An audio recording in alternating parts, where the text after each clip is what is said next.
Don't use workshops to identify core values. How many customers did you have in your last strategic planning workshop?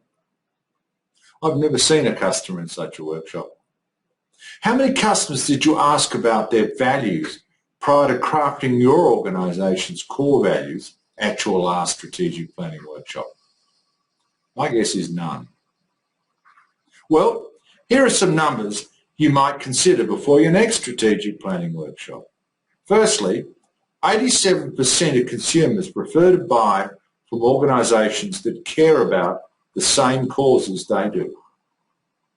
And 71% of consumers prefer buying from businesses or brands that have the same values that they do.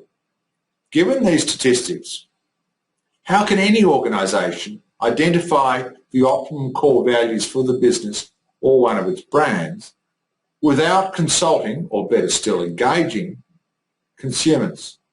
The fact is, they cannot. Implications? 1. Business values and ethics matter in 2021, possibly more than ever. 2. The optimum values for any business align with those of its target audience.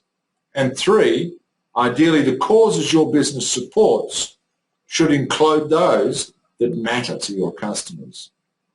Recommendations? Well, firstly, identify the values that matter to your organisation. Then, identify the values that matter to your customers. And finally, identify the intersection between the two and use it to define your optimum core values. To find out more, visit www.djohncarlsonesq.com. That's www.djohncarlsonesq.com, or email me, johnc@djohncarlsonesq.com. That's johnc@djohncarlsonesq.com. I'm John Carlson. Thanks for listening.